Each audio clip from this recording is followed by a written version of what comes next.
para começar o programa de hoje, que tem Lívia Bailão, tem Johan Germano, tem Charlie Pereira de volta depois de celebrar um dia de folga e o seu aniversário, né? Que foi ontem. Charlie Pereira também hoje tem jogo, tem Copa do Brasil, tem Atlético e Inter pela Copa do Brasil. É pauta, é tema, é destaque aqui no Sistema Sagres. E Charlie Pereira daqui a pouco. E hoje é quarta-feira, nós temos também o Nosso Melhor com Estevão Daltro. Vamos saber qual é o tema do Faz Parte do Cenário, né? E o tema que ele propõe semanalmente aqui na nossa programação. Eu lembro a você que os nossos conteúdos são alinhados editorialmente com os 17 Objetivos de Desenvolvimento Sustentável.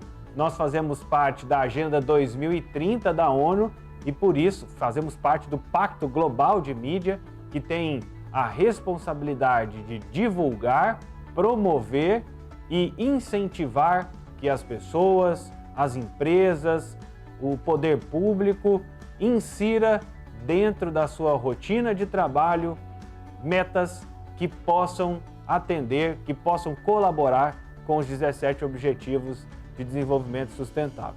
E o tema de hoje, nós vamos atrelar à vida terrestre.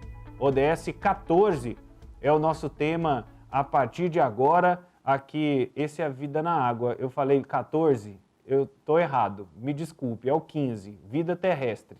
Vida terrestre. É o 15, nós vamos falar de florestas, nós vamos falar do meio ambiente, nós vamos falar do cuidado com as espécies. Recentemente a gente trouxe a informação de que existe uma preocupação com o aumento da temperatura, a redução de chuvas e lugares, espaços, florestas vivendo o seu processo de savanização ou de desertificação. E é sobre isso que nós vamos falar a partir de agora, sobre a savanização das florestas tropicais que podem impactar mais de 200 espécies de animais. E é sobre esse assunto que eu recebo a partir de agora na nossa programação a Lilian Patrícia Salles, que é bióloga e a principal autora do estudo. Esses pesquisadores fazem parte da Universidade Estadual de Campinas, que é a Unicamp, da Universidade Estadual Paulista, que é a Unesp, e também da Universidade de Miami, um estudo da revista Global Change Biology. E, além da Lilian Patrícia, nós também temos o Matias Mistreta Pires e a Lívia Bailão. Então, inicialmente, Matias, seja muito bem-vindo ao Sagres em Tom Maior. Eu que agradeço o convite e a oportunidade de falar um pouco do nosso trabalho. Também, Lívia, meu voto de seja bem-vinda, de uma boa tarde, de uma excelente quarta-feira. E muito bom tê-la aqui, Lívia. Obrigada, Vinícius. A alegria é minha. Boa tarde para você aí no estúdio, a toda a equipe da Sagres, do Tom Maior. Matias, obrigada por estar aqui falando desse trabalho e desse tema que afeta a nossa vida, né? Eu acho que a Lilian teve um probleminha com a câmera, Vinícius, e caiu aqui, mas o pessoal deve estar tentando restabelecer o sinal com ela. E um abraço para quem está em casa também. Em casa, né? Aquele meu velho vício de achar que as pessoas estão no trabalho, elas estão em todos os lugares. Para você que nos acompanha, uma tarde em Tom Maior. Muito bom, Lívia. É verdade, a gente tem muitas vezes essa mania de dizer, não, para você de casa, você pode estar em casa, no trabalho, no carro. Hoje, você pode acessar a Sagres pela TV aberta, pelo rádio, pelo notebook, pelo smartphone, pelo tablet, pelo nosso aplicativo, ouvir em áudio. Aí, se você quiser assistir depois, vai no nosso site, assiste. Essa é a facilidade que nesse assunto, nem tão inéditos, já estão à nossa disposição. Matias, enquanto a Lilian, a gente organiza o acesso e a entrada da Lilian aqui na nossa participação, queria que você explicasse um pouco desse trabalho que vocês desenvolveram, que vocês, os resultados que vocês encontraram, como é que foi esse processo do estudo até chegar neste dado alarmante de que 200 espécies de animais estão ameaçadas com o processo de desertificação? Tá, eu já vou... Aê, temos a Lilian. Bom, eu vou pedir desculpas já, porque eu percebo que minha internet aqui não está muito estável.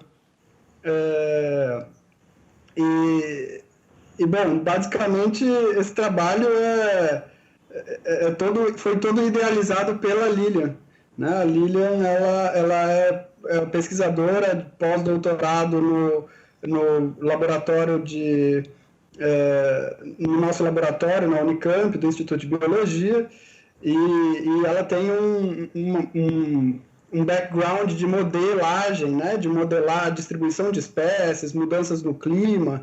E aí, quando a Lilian veio com algumas ideias durante as nossas conversas sobre desenvolvimento de projetos de pesquisa e tudo mais, ela sugeriu essa ideia, né, de examinar esse processo que é chamado de savanização, e que tem sido muito estudado sob a perspectiva das plantas.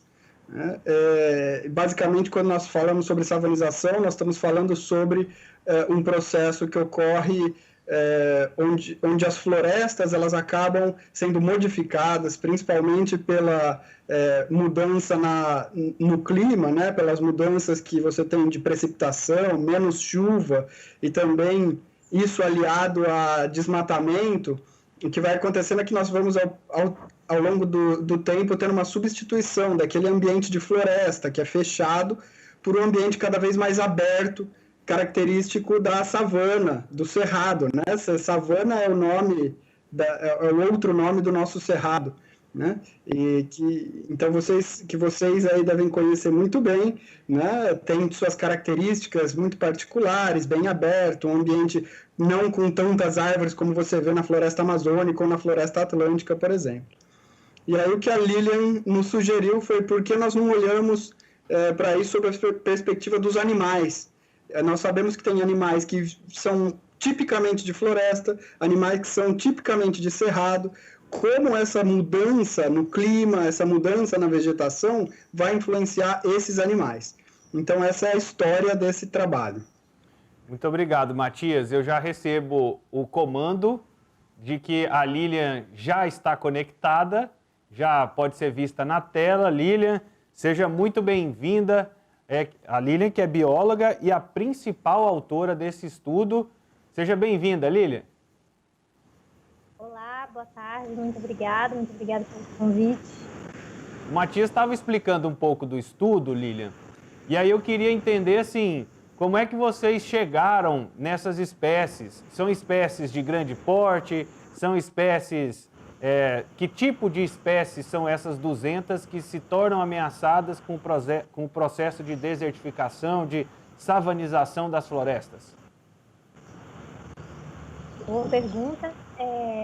Quando a gente tenta trabalhar com um número muito grande de espécies e fazer projeções e tentar entender como que a natureza funciona em toda a sua complexidade, a gente precisa assumir algumas simplificações. Então, para isso, a gente usou dados que já estão disponíveis na literatura e que, por já estarem disponíveis na literatura, eles permitiriam essa compilação e essa análise em nível do que a gente chama de comunidade, que são várias espécies juntas. Então, a escolha dessas espécies, ela se deu, primeiro, porque a gente sabe que, no caso, os mamíferos, eles respondem bem a mudanças na paisagem, no caso, a gente usou os mamíferos, né, da América do Sul, e, em segundo lugar, são espécies para as quais a gente tem dados disponíveis. Entendi. Lívia, tem pergunta? Até assim... Eu tenho. Eu até fiz essa pergunta, Lilian, porque eu tenho certeza que você deve ouvir assim: ah, mas esse animal aí nem é tão importante assim. Ah, porque esse bichinho aí nem faz tanta diferença assim. E a gente vê que quando um sai, o desequilíbrio é total, né? Ah, com certeza. Todas as espécies têm o seu papel no equilíbrio da natureza. E, no caso, a gente foi limitado pelo conhecimento que a gente já tem, né? Isso é uma característica da ciência. Você constrói a partir daquilo que já está estabelecido, né? Mas todos os animais têm seu papel. Diga, Lívia. Vinícius, você abordou exatamente o ponto que eu ia perguntar para a Lilian e o Matias.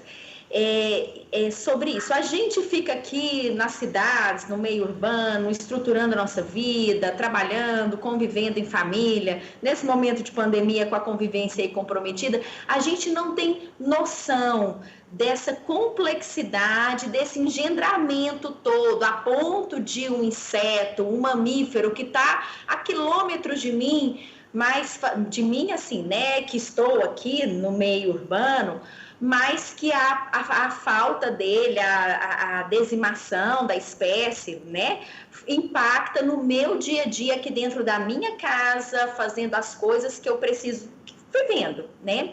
Explica para nós na prática, Lili, aí a pergunta que o Vinícius falou, como é que a gente estabeleceria essa relação para a gente, até para mim, te pergunto isso, eu gostaria de saber, e para o pessoal que nos acompanha, que vai ver depois o programa gravado, mas como eu perceber no meu dia a dia, aqui na minha rotina, a importância disso daí que você está falando, dessa questão do comprometimento das espécies na minha vida aqui diária.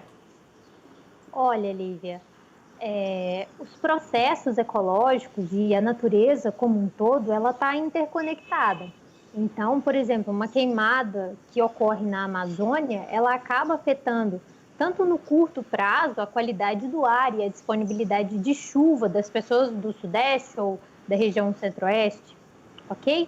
Em relação à questão da fauna, o que a gente traz é no sentido de que para as pessoas que têm quintal e têm jardim em casa, a gente espera que elas vão passar a ver outros animais chegando. Então, quando, por exemplo, você conversa com seu avô, e se você estiver numa região de Mata Atlântica, às vezes de Amazônia, ele vai falar assim, mas não tinha lobo-guará aqui 50 anos atrás, e agora está tendo. Por quê? O que o nosso estudo sugere é isso, é uma substituição de espécies. À medida que as espécies do cerrado vão perdendo seu habitat para diferentes tipos de fatores, acaba que as regiões de fronteira com as florestas, elas vão acabar fornecendo condições para que essas espécies entrem. Então, nós, como cidadãos, muitas vezes a gente vai olhar para o nosso quintal, quem tem a sorte de ter quintal hoje em dia, e vai perceber, poxa, esse bicho não estava aqui 20 anos atrás. Por quê? Porque é uma substituição de espécies que a gente chama de floresta para espécies mais adaptadas a ambientes secos e abertos. E aí a gente pode entender, né, Matias e Vinícius, para quem nos acompanha, que tudo é tão interligado e a gente ainda fica com aquela mente polarizada de que eu estou aqui e a floresta está lá e que cada um segue o seu curso, e não é assim, né? Então, isso que a Lilian falou traz impactos reais no nosso dia a dia, o aparecimento desses animais, aí começa a ter uma série de coisas, né? Eu fico imaginando aqui na nossa rotina. Então, é realmente a gente ter essa consciência dessa unidade, não é verdade, Matias? Isso mesmo, eu acho que a Lilian deu um bom exemplo, né? Especialmente quando nós pensamos na vegetação, né? Como a perda de vegetação na Amazônia pode afetar as pessoas no Sudeste, no Centro-Oeste, em qualquer lugar. Mas nós temos, assim, do ponto de vista da fauna, já que nós estamos falando há tanto tempo já de pandemias e de doenças, né? Nós sabemos que boa parte das doenças, por exemplo, que surgem e afetam os seres humanos, elas vêm de outros organismos. E essa transferência, né, de um vírus, uma bactéria, de outros animais para seres humanos, ela tem tudo a ver com o mau funcionamento dos sistemas ecológicos, né? Quando você perde, por exemplo, predadores importantes no meio, como alguns jaguatirica, esses animais que controlam as populações de roedores, por exemplo. O que acontece? Você tem esses roedores aumentando sua população. Quando eles aumentam a sua população, isso significa que os vírus, as bactérias que eles carregam também aumentam. né? E isso, eventualmente, chega até as pessoas, mesmo nas cidades, porque as cidades cada vez mais estão chegando mais próximas dos ambientes naturais, né? Os ambientes naturais sendo substituídos por pastagem ou por plantações. Então, a perda de processos ecológicos, na verdade, ela está na raiz da maior parte dos problemas que nós enfrentamos hoje. É que, como muitas vezes nós não fazemos esse exercício de tentar entender a origem dos problemas, né? Nós esquecemos que, basicamente, esses problemas são uma consequência da forma como nós estamos lidando com o meio ambiente, né? Por exemplo, nós estamos passando aqui no Sudeste agora crises de abastecimento de água gigantescas. No Brasil inteiro nós estamos com crise hídrica e crise de produção de energia elétrica. Isso tem tudo a ver com a forma como nós tratamos os corpos d'água, com a ausência da vegetação nas margens dos reservatórios. Então, nós que somos da ecologia, né? Eu e a Lilian estudamos isso, nós temos esse outro olhar de perceber que basicamente qualquer um dos problemas socioeconômicos que nós vivemos, nós conseguimos traçar eles a problemas ambientais, né? Na verdade. Então, eu brinco muito assim, se alguém me pergunta, mas qual é a importância dessa espécie, né? Olha, essa espécie tem uma importância intrínseca, um valor intrínseco igual você tem. Mas, além disso, aquela espécie ela tem uma influência enorme na sua vida. Basta que você estude um pouco de biologia, você vai entender como uma espécie influencia a outra e isso acaba reverberando na sua vida. Eu queria saber, tanto do Matias quanto da Lilian, que dentro aqui do Sagres em Tom Maior, a gente trabalha muito a ideia de soluções. E aí, como eu, que teoricamente não estou diretamente envolvido com esse processo de savanização, por onde eu começo fazendo a minha parte? O que cabe a mim fazer e o que cabe a mim cobrar de poder público, de iniciativa privada? O que vocês chegaram de conclusão? É uma boa pergunta. Interessante a gente pontuar, primeiro, que o que o nosso estudo traz de grande novidade é a expansão dos animais de savana. Então, a gente precisa, primeiro, considerar que esses animais, eles são como refugiados, eles estão migrando das regiões que não estão adequadas para ele, buscando regiões novas. Então, a primeira coisa é receber esses animais que estão migrando, né? Não entender esses animais como potenciais inimigos, né? Faz parte de um processo que vem acontecendo ao longo do tempo. Em relação ao que a gente pode fazer, são ações individuais e de buscar no poder público medidas mais sustentáveis, mais ambientalmente corretas, que reduzam o aumento das mudanças climáticas e que minimizem o dano ao meio ambiente como um todo. E para você, Matias? Eu acho que assim, tem várias medidas individuais que nós podemos tomar que estão mais relacionadas à forma como nós utilizamos recursos naturais, como nós consumimos, nosso padrão de consumo, a nossa responsabilidade perante de coisas do dia a dia, por exemplo, separar o lixo, tudo isso são medidas pequenas do nosso dia a dia que acabam contribuindo com um cenário ambiental um pouco mais favorável. Mas, sem dúvida de que um dos grandes papéis nossos é que nós somos eleitores, nós somos cidadãos, nós temos o poder de exigir, né, inclusive o direito a um meio ambiente saudável, isso está na Constituição, né? Então, faz parte do nosso conjunto de direitos como cidadão. E nós temos que perceber que problemas ambientais, eles são muito diferentes de um problema como uma epidemia, por exemplo. Uma epidemia, eventualmente, vai passar. os problemas que a gente está falando, ambientais, eles são de longo prazo. E longo num horizonte de tempo que nós não estamos acostumados a pensar.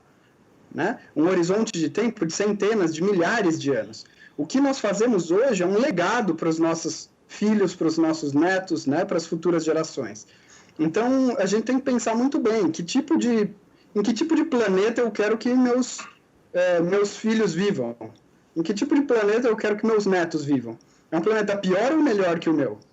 Né? O planeta que eu vivo hoje. Porque, por enquanto, nós estamos fazendo um péssimo serviço. A gente vai deixar, em termos ambientais, um monte de problemas para os nossos descendentes resolverem. Né? Com relação a abastecimento, com relação à temperatura do planeta, com relação a resíduos, né? a lixo, plástico, e tudo isso vão ser problemas que a gente vai empurrando e deixando lá na frente.